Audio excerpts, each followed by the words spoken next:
Hola, buenos días. Muchas gracias por acompañarnos a nuestra primera conversación del programa de conversaciones de Sonamaco de esta edición. Tenemos el gusto de presentarles Decepciones y Comunes. Nos acompaña Marielsa Castro Vizcarra, curadora asociada de Museo Jumex, quien conversará con el artista Óscar Cueto. Muchas gracias por estar aquí. Les cedo la palabra.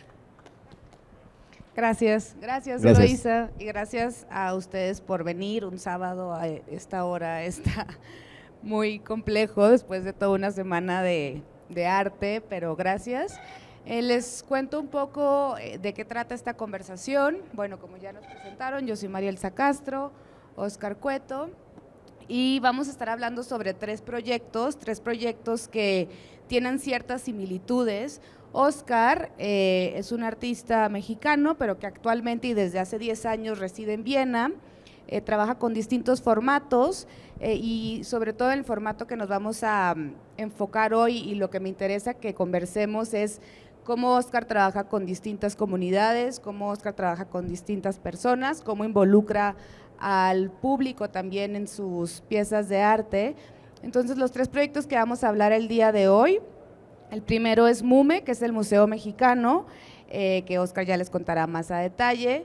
El segundo es de Decepciones y Milagros, que es una pieza que hace parte de una exhibición que se llama Acciones a Distancia, que estamos en este momento exhibiendo en la Galería 1 del Museo Jumex. Y por último, un proyecto que iniciamos justamente con este proyecto de Óscar, que es Museos en Común, que es un proceso a largo plazo de iniciativa del Museo Jumex que queremos trabajar con distintas comunidades y vamos a hablarles más adelante de cada uno de estos proyectos. Entonces, primero le voy a pasar el micrófono a Óscar y nos va a contar, bueno, un poco del contexto, de dónde viene y también de MUME. Exacto. Pues para mí es importante contarles, creo, el cómo trabajo, pero más importante, ¿por qué? ¿Por qué trabajo con comunidades? ¿Por qué trabajo en espacio público? Y para ello creo que les tengo que contar un poquito del contexto. Soy artista mexicano, nacido en el 76, es decir que los 90s y los 2000s fueron la época más fuerte para mí.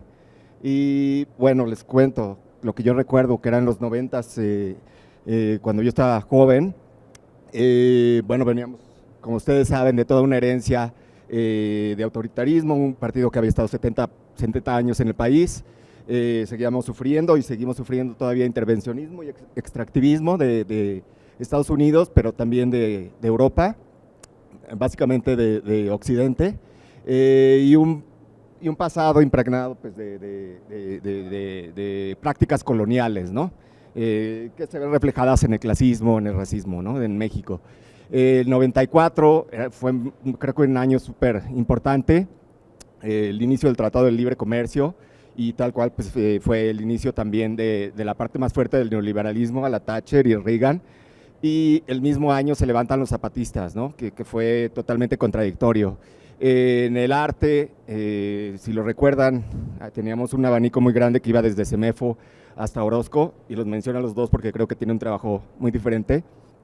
El arte internacional, igual, de Richter, un artista muy respetado, a Kunz, que es un artista muy comercial, pero también tenía mis fuentes propias, que no necesariamente vienen del arte, y sí, o sea, viene de retratistas como Hermenegildo Bustos, artistas conceptuales como Oitichica, pero también viene mucho del cine. Mi trabajo está lleno de referencias cinematográficas, literarias y filosóficas. Me encanta David Lynch, yo era un súper fan de Cronenberg, todo el terror corporal, Béla Tarr, un director mucho más contemporáneo, Greenaway, Truffaut, Rulfo, Borges, Bukowski, Wittgenstein en filosofía, Bukowski en literatura, Gramsci, Lafargue, Proudhon, Nietzsche, Thoreau, etcétera.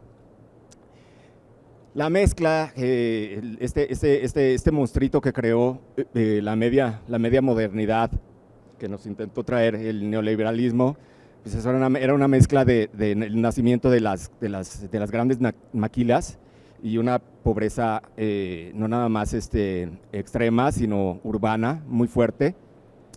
Empezó el conflicto de las drogas y los carteles. Por el otro lado, empezó a fluir mucho más dinero, pero en pocas manos. Se crearon esas grandes acumulaciones de dinero y por ende esos grandes ricos, que eran los ricos más ricos del mundo. El arte en los 2000 tenía un auge muy importante en México. Yo todavía vivía aquí a principios de los 2000 y me tocó ver cómo nació la colección Jumex, por ejemplo. Y bueno, les cuento, tenía como una intuición muy general de esa incomodidad que da vivir en un México donde tu color de piel significa muchas cosas, te categoriza completamente, pero también dónde estudiaste, tus amigos, tu círculo social. Mi círculo era el del arte, siempre y todavía me sigo sintiendo muy incómodo en México por eso. Como les conté, veía mucho cine, creo que fue mi primer acercamiento a la filosofía y a la literatura. Cronenberg tiene una teoría que se llama la nueva carne, películas de terror sobre la nueva carne. Si lo recuerdan, por ejemplo, un super hit de él es La Mosca, pero bueno, pues tiene películas mucho mejores como Videodromo. Cronenberg me hizo empezar a investigar qué era eso de la nueva carne. Resultó que detrás de Cronenberg está Deleuze y está el órgano sin cuerpos, una teoría sobre el hombre máquina. Deleuze lo cita Zizek, por Deleuze descubrí a Zizek, que tiene un libro que referencia al cuerpo sin órganos, que se llama al órgano sin cuerpos, que se llama el cuerpo sin órganos. Con Zizek conocí los estudios culturales ingleses, que es un estudio interdisciplinario de la historia. Y con Zizek y los estudios interculturales descubrí que la historia es una narrativa, que la historia es una ficción. Y es donde mi cabeza voló completamente. Hizo todo vueltas y bueno, pues resultó que todos estos afirman, todos estos teóricos y escritores afirman que la historia que la escritura de la historia es solo un cuento, es una perspectiva, y quien la cuenta es el que generalmente tiene el poder. Es decir, si solo tenemos un grupo de poder, entonces solo tenemos una narrativa única y por ende una versión de la historia. Y asimismo, pues es una alegoría de los eventos. No es lo que pasó, sino lo que se cree que pasó, o lo que te cuenta el que cuenta la historia que pasó. Descubrí entonces que todas estas historias que me habían contado desde Heidelberg del ser y del no ser, de las películas que yo había estado viendo todo el tiempo, porque era súper fan de películas de todo tipo, incluidas las de los cowboys. Esa historia de cowboys contra indios, de modernidad y contra tradición, pues todo era un panfleto pues para reafirmar esa versión de la historia. Y me di cuenta que mientras todo este tiempo había estado a favor de los cowboys, resultó que yo era el indio. De repente me di cuenta que no estaba del lado de la modernidad, sino de la tradición, y que no era, sino que no existía. No era el que era, sino el que no era, ¿no? En toda esta narrativa. Y bueno, me hizo querer saber si había otras versiones, otras formas de contar las historias, pero no sabía por dónde buscar. Resulta que en ese entonces había un grupo que tenía todo muy armadito, que eran los zapatistas, y ellos sabían muy bien de lo que hablaban. Ellos sabían muy bien que habían jugado durante 500 años el papel del otro, el papel de la nada, el papel de los que estaban en la oscuridad. y ellos me acercaron a filósofos y teóricos como Fanon, como Said, como Césaire, como Spivak, como Mbembe, como Freire, como Ujá. Con ellos descubrí el orientalismo, el poscolonialismo, la subalternidad de la India, la filosofía de la liberación de Latinoamérica. Y en ese entonces, por ahí de los 2000, fue cuando me migré a Austria, y les cuento más o menos cómo era el contexto de Austria. Austria es un país muy conservador que tiene un nivel de vida súper alto, los problemas no son muy visibles, las noticias creo que más constantes y fuertes son escándalos de corrupción y escándalos de ático, ¿no? Lo que pasan en los áticos y historias de corrupción en la política. Esos son como los dos temas recurrentes en Austria. Si no, no pasa mucho, o parece que no pasa mucho, todo se vive muy bien, es como un pastel de bodas gigantesco. Pero sí, Europa acababa de venir bueno, tratar de recuperarse de una recesión. Bruselas había inyectado 1 trillón de euros para sanar la crisis todavía, los reminiscentes desde 2007. Europa no está solo, está rodeado de países que ellos consideran conflictivos. En ese entonces, en el 2011 también se dio la revolución árabe que empezó en Túnez y se regó como pólvora a Libia, Egipto, Yemen, Siria. Todavía Siria está en guerra y todo empezó con la revolución árabe. Egipto tiene un dictador después de la revolución árabe.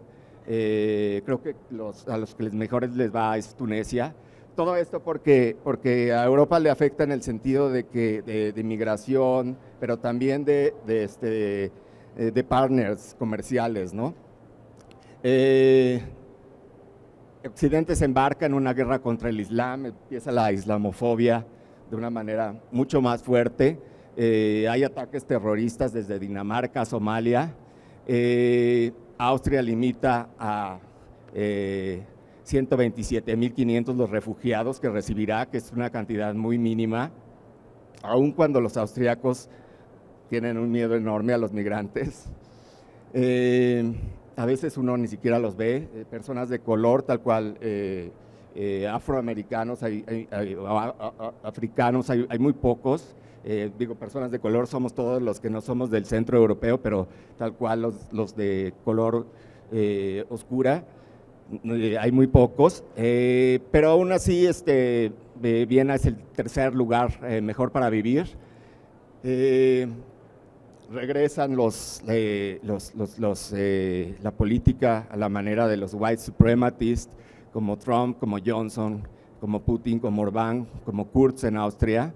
El arte austriaco sigue gozando de la tradición del accionismo y se ve reflejada en artistas como Gelatin, como Steinbrenner, Dempf, Unhuba, Ashley, Hans Scheier, es un artista que estudia los problemas de género, y Jelinek pues es una escritora fuertísima que sigue criticando a la burguesía austriaca al mismo tiempo que Haneke o Hanke. Y bueno, esos dos universos, el universo México y el universo Austria, la tradición y la modernidad, me hicieron seguir, tratar de estudiar por dónde iba todo esto de la narrativa, de la historia, de contar la historia. Y también me di cuenta, por allá en Austria, creo que fue ya, después de leer a todos estos teóricos del orientalismo, del poscolonialismo, etcétera, que bueno, pues el centro de hecho había caído desde hace mucho, que ese conflicto de hecho era un conflicto muy viejo que había caído desde hace mucho. El centro se había desplazado hacia otras economías y resulta que sí había gente que trataba de crear nuevas narrativas, lo que pasa es que no las encontraba uno tan fácil, ¿no? No son tan accesibles como la filosofía occidental. Y bueno, pues si ese centro se había movido y la economía se había movido, entonces por ende la narrativa se estaba tambaleando. Y la narrativa incluye la cultura. Y la cultura de esa narrativa oficial incluye la idea de artista, de autoría, de instituciones, de museos, de roles del arte, de objeto del arte, es decir, el objeto del arte como un fetiche, el artista como un chamán, el museo como una catedral. Todo eso se estaba tambaleando y se venía tambaleando desde hace muchos años. Lo que pasa es que y hay mucha teoría sobre ello, pero como les dije, escondida. Lo que me interesaba también es saber si alguien no había puntualizado el conflicto, no solamente había puntualizado el conflicto, sino que había propuesto algo.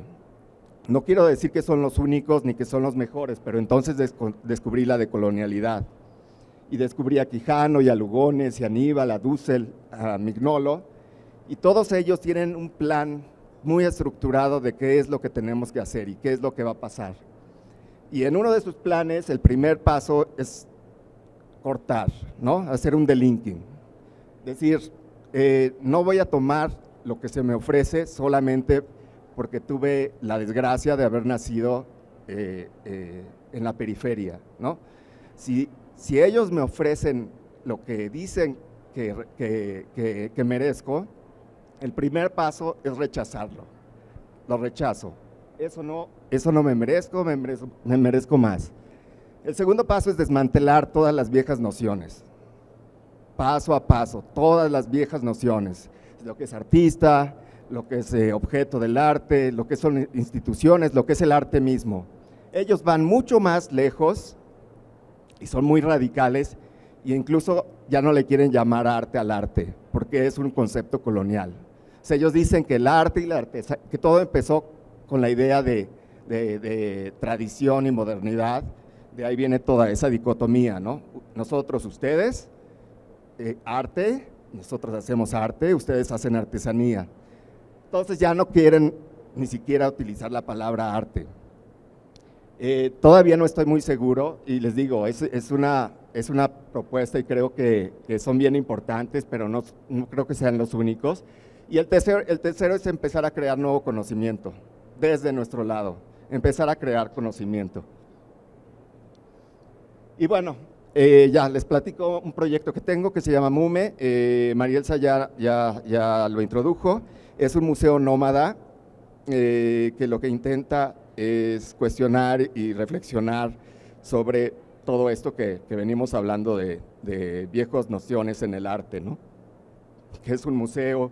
¿Cuál es su función social? ¿Qué es un artista? ¿Qué es autoría? ¿Qué es el objeto de arte? Etcétera. Y lo que hago es ocupar espacios, básicamente siempre en la vía pública en Austria, lo cual es muy simbólico porque Austria está extremadamente ordenado, entonces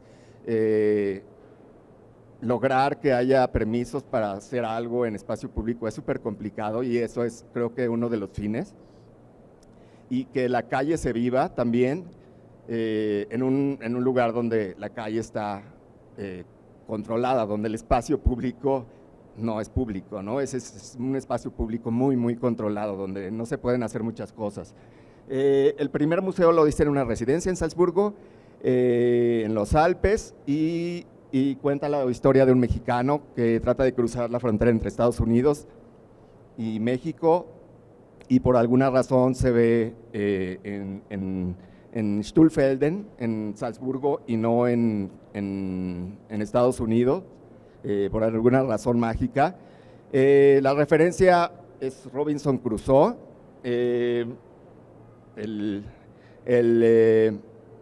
y en este caso no es el blanco que llega a una isla a traer civilización, tecnología y religión, sino lo único que se me ocurrió que pudo haber traído un mexicano si llegara a una isla que era su arte, ¿no? Entonces invité a 15 artistas y ocupamos una cabina de cazador y ahí hicimos el museo. Nada más escogí una foto de cada museo. Este fue el pequeñito museo que hicimos en los Alpes, fue el primer MUME. Y definí algunas reglas, voy a invitar siempre a mexicanos, con la condición de que traigan más mexicanos para crear una cadena de migración, ¿no? El tema va a ser libre, lo único que yo voy a hacer es narrar la historia del MUME en cada cartel. Esa es mi función y coordinar todo, ¿no? Y de esta manera, pues además tratar de jugar con todos los roles, ¿no? El artista que crea una pieza que está vacía y donde invita a los demás a rellenarla, ¿no? A ponerle contenido a esa pieza vacía y se convierte de artistas a curador o a promotor cultural, asistente, todo, ¿no? Entonces el curador que a veces invito se convierte en artista, los artistas se convierten en curadores, etcétera. Para la segunda edición invité a Andrea Torreblanca y bueno, este MUME cuenta la historia de cómo ese mexicano vio su museo arder y de las cenizas trajo un carbón caliente, lo trajo hasta Viena y fundó el segundo MUME con una antorcha en la parte superior para que los mexicanos pudieran guiarse y llegar con bien a Austria, ¿no? Y bueno, pues es la historia de Prometeo, nada más que al revés. Andrea hizo un proyecto increíble sobre Adolf Loos y una cadena de consecuencias a partir de un evento. Por eso la exposición se llamaba El efecto mariposa. Y bueno, lo hicimos en mi taller. Ella convirtió mi taller en un proyecto que Adolf Loos nunca hizo y acabó invitando a una artista mexicana basada en Francia. Para el tercer MUME invité a Carlos Palacios. Este MUME referencia a una historia de Quetzalcóatl, los mexicanos que ya vivían en México, a los cuales les fue robado el maíz para que murieran de hambre. El mexicano se convierte en una hormiga, cruza las montañas, cruza los Alpes para encontrar un grano y traerlo de vuelta y regresarlo a los que es la historia de Quetzalcóatl, el amigo de los hombres, regresando el maíz a los hombres para que pudieran vivir. Este fue el proyecto de Carlos, también un proyecto increíble, y no me voy a parar tanto porque no tenemos tanto tiempo. Bueno, y creo que lo importante del MUME es la historia, pero también es, obviamente,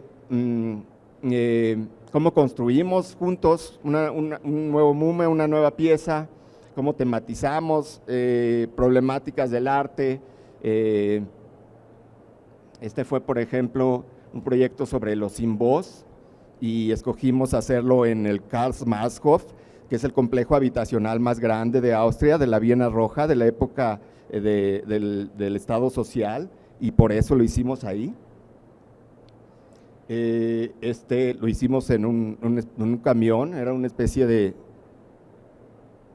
microbús, porque la curadora Rosalind Espinosa quería tematizar el neoliberalismo y la cultura del residuo.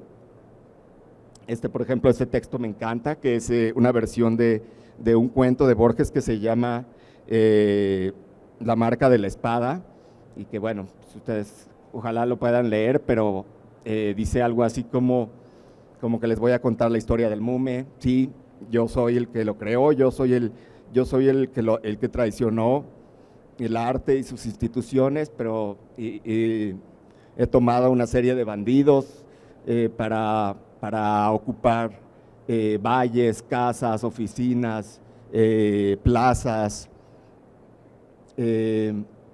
Usted no me cree, sí, yo soy aquel, pero si Schopenhauer tiene razón, todos los hombres, yo soy todos los hombres y todos los hombres son yo, y en ese sentido ustedes también, y si yo soy el traidor, usted es también el traidor.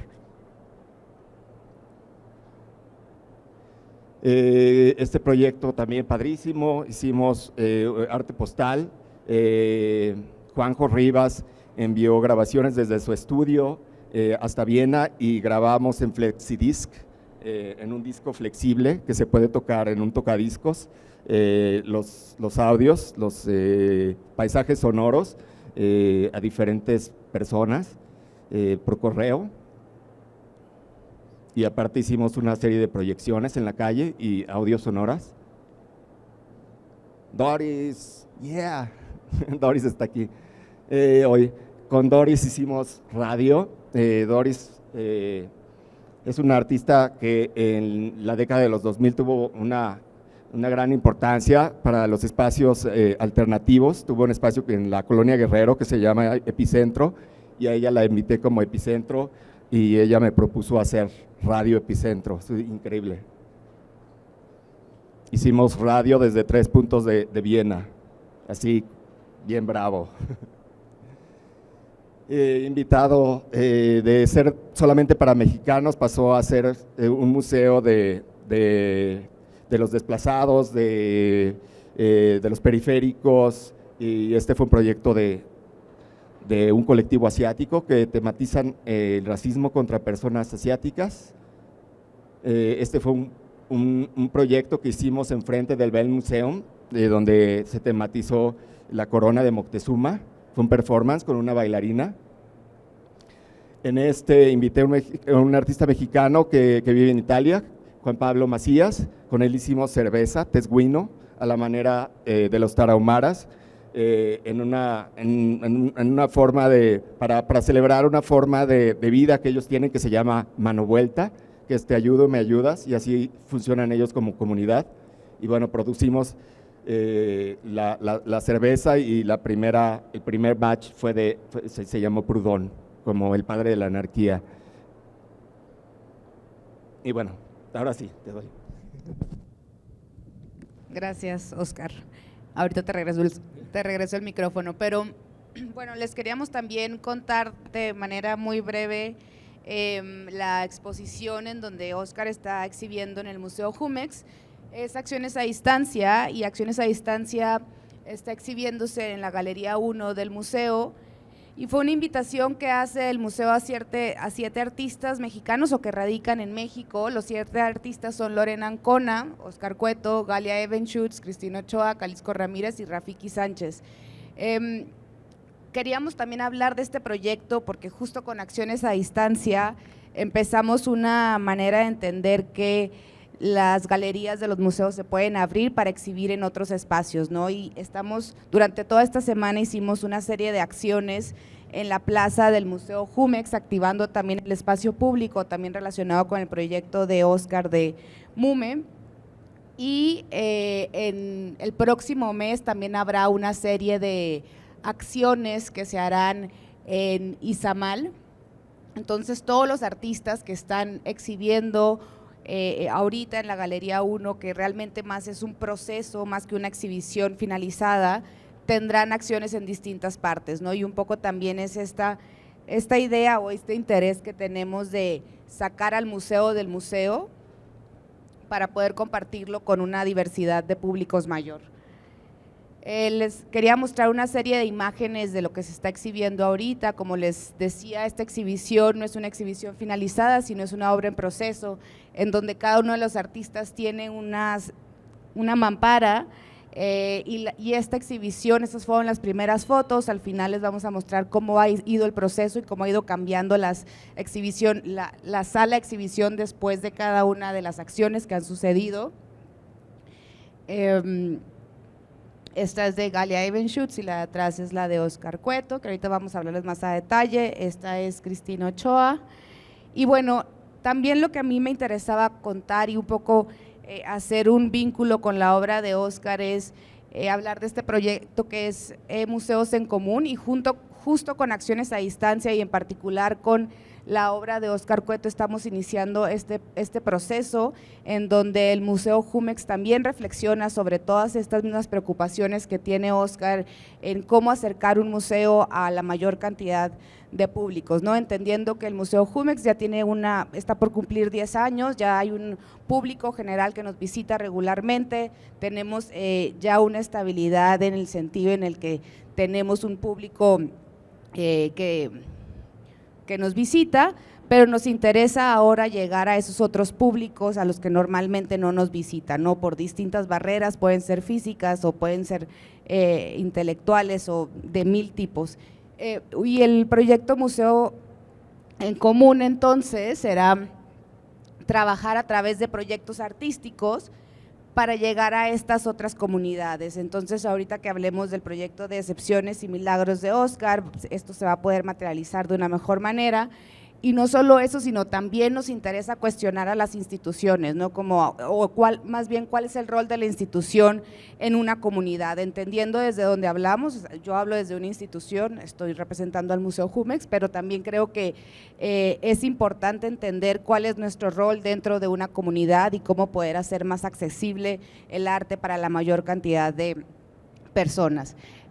También nos interesa que todas estas reflexiones o todos estos cuestionamientos se hagan desde proyectos artísticos, desde proyectos de artistas o diseñadores contemporáneos, y a lo largo del año y a largo plazo, ojalá 3, 10 años, es de nuestro interés que el museo se relacione no solo con su contexto inmediato, que tenemos un gran interés en tener dentro de nuestro público a los vecinos de la Colonia Granada, a los vecinos de la Colonia Pensil, a los vecinos de estos barrios que normalmente no nos visitan, pero también creemos que como institución culturales podríamos ser agentes de intercambio entre temáticas que tanto nosotros podemos aprender de la comunidad como lo que podamos ofrecer. Entonces, bueno, te paso el micrófono para que hables de tu pieza de Excepciones. Vamos juntos, ¿no? Ajá, va. Sí.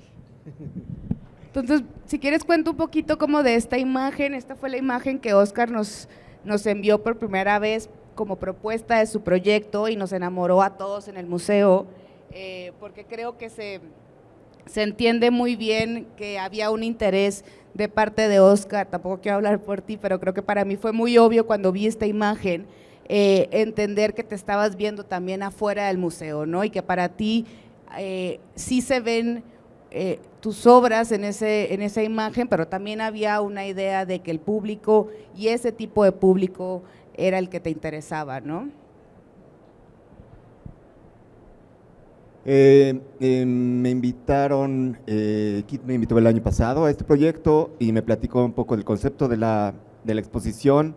Me llamó muchísimo la atención también porque mencionó que quería expandir la idea de museo.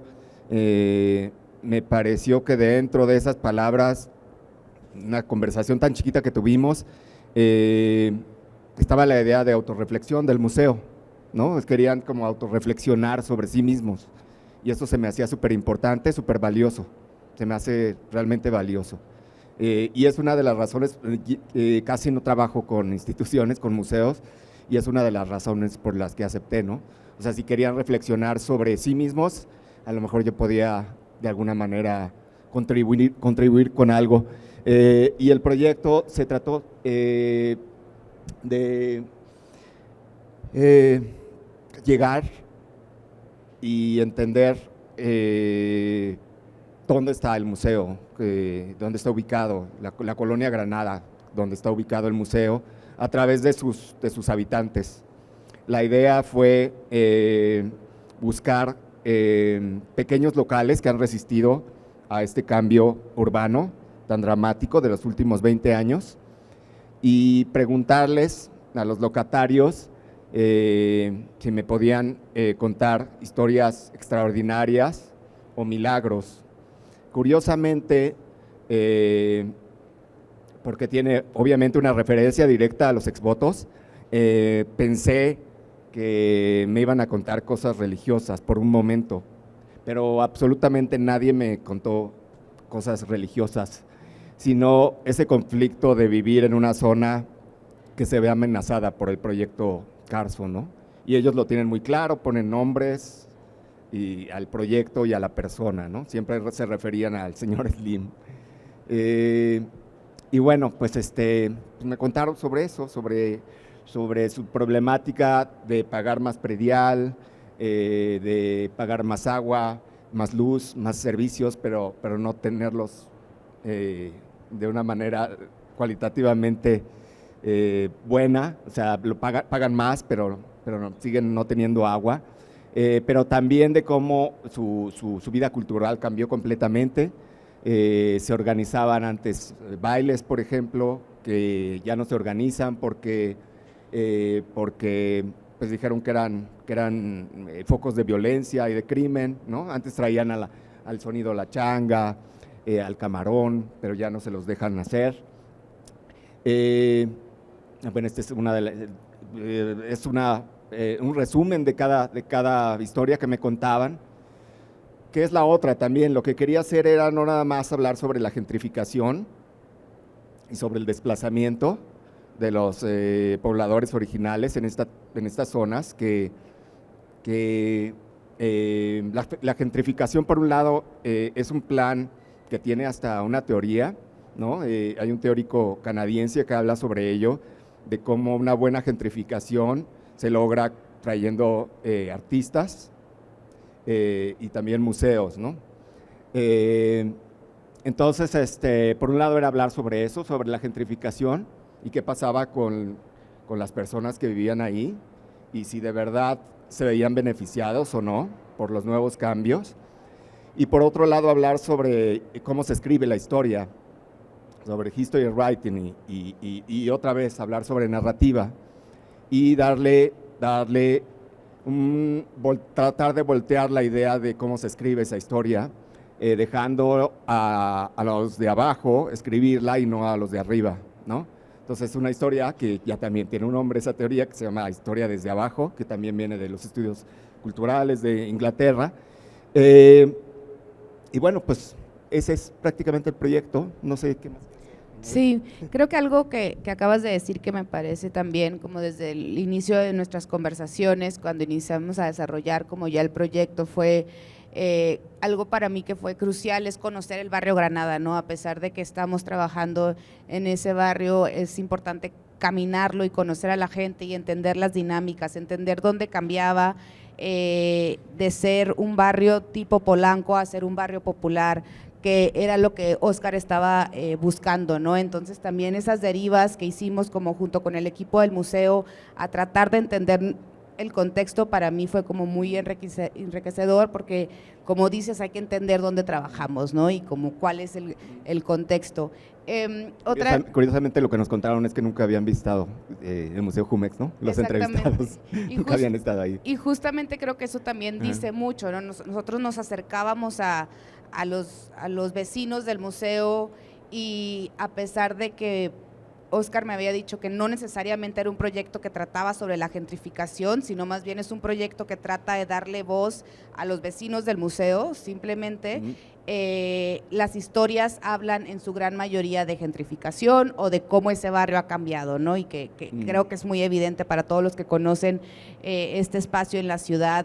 Ha tenido un cambio en los últimos 15 años que ha sido muy, muy fuerte, pero bueno, también creo que otra parte del proyecto que creo que para mí es la más exitosa es que logramos que los vecinos sí visitaran el museo, ¿no? Y entonces como Óscar estaba contando hace unos minutos, no solo hubo una interpretación por parte de Óscar de las historias de los vecinos, sino, si quieres, cuenta también esta invitación. Sino que al final de esa cadena de interpretaciones quería que tuviera más capas.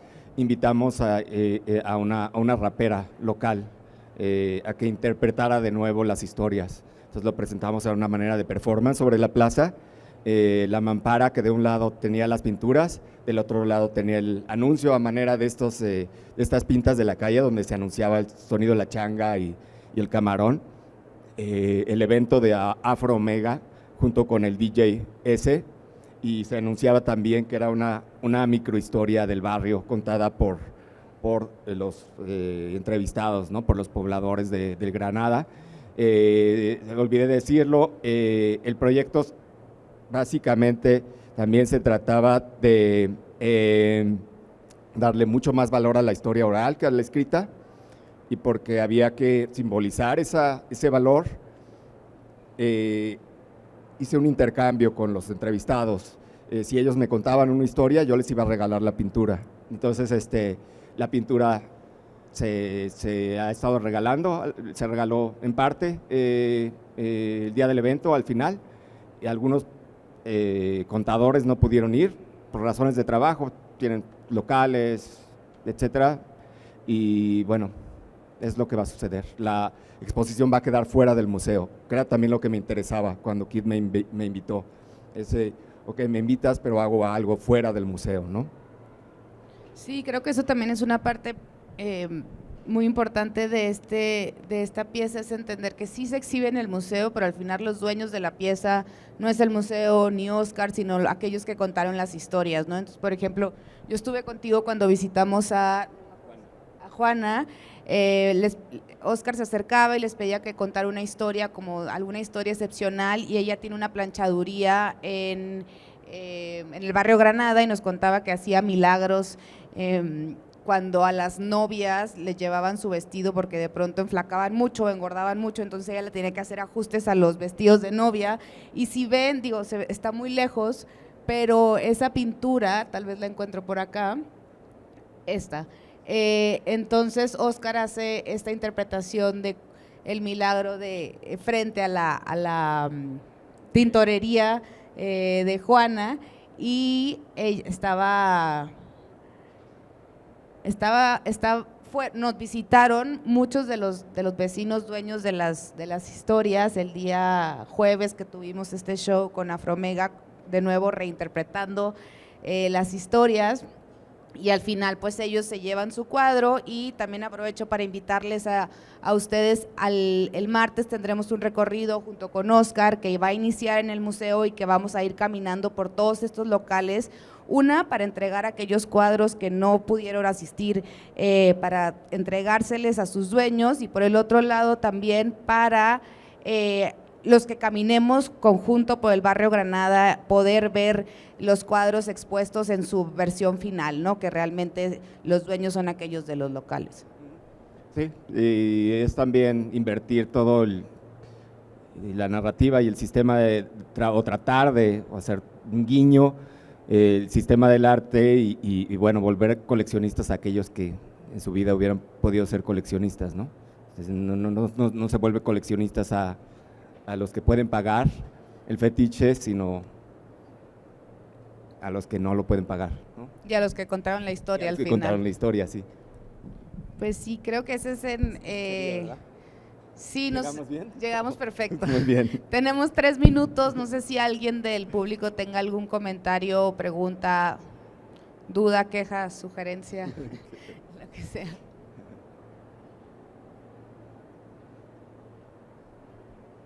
No, creo que no. Pues muchas gracias a todos por asistir. Muchas gracias. De nuevo los invitamos al Museo Jumex. No solamente tenemos esta exhibición en el piso 1, también en el piso -1 tenemos una exhibición de Josué Mejía, que es un artista mexicano, y en el piso 2 y 3 del museo teníamos una exhibición hasta el día de mañana de Sofía Taboa. Si no la han podido visitar, se la recomiendo muchísimo. Y al evento último con el que de alguna manera cerramos el proyecto de Óscar, que es el recorrido que haremos por el barrio Granada, es el día martes a las 4 de la tarde. Nos vemos en el museo, en la explanada del museo. Muchas gracias a todos. Gracias a todos.